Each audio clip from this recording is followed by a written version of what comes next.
Thank you, Mr. Cisneros. I now recognize Chairman Williams from the great state of Texas for 5 minutes.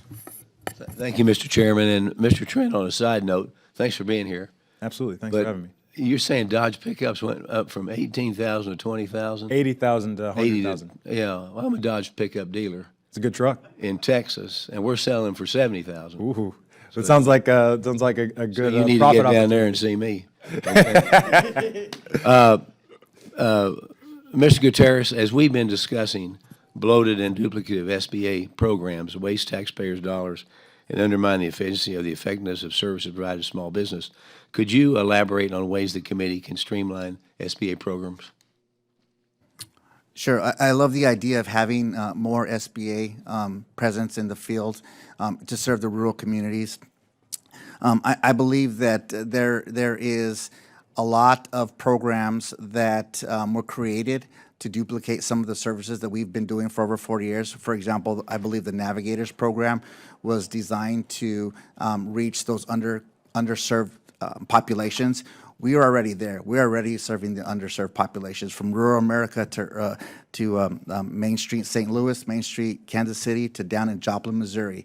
We do all that sort of stuff. So to have that money duplicated to a whole new agency or organization, you're recreating the wheel. We've been doing it for like I mentioned, over 40 years. During the time that there was CARES Act money, we were allocated a large amount of money. Our results doubled or sometimes tripled in some of the areas.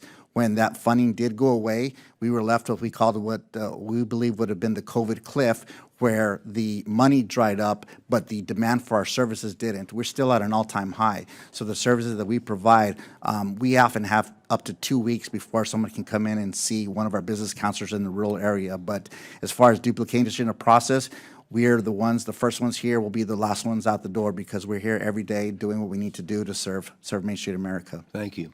Mr. Ortiz, as you mentioned in your testimony, assessing the performance of SBA programs is important to maximizing the utility of a taxpayer resource in aiding and supporting small businesses. So my question to you would be, what performance metrics would you suggest the SBA consider implementing to maximize the effectiveness of the SBA programs? Chairman Williams, thank you very much for the question. In this era of DOGE, I think trying to achieve that combination of effective and efficient is what we need to do here. And with the SBA, that's one of the things we need to do as well. I think it's important that we set metrics to know that we are successful. One of the biggest metrics that I see that we can do, and this is a very, very tangible one, is the failure rate of small businesses. For example, the failure rate for small business the first year is about 20%. And when you look into the number one reason why, it's because they don't know how to create a business plan. So again, I go back to the teach the fishermen how to fish. Let's actually teach them how to create business plans. Imagine if we could reduce that failure rate in 4 years from 20% to 10%.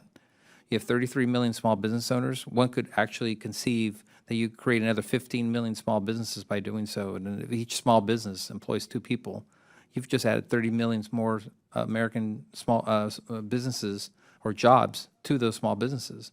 And so there's an important metric there that we need to take into account.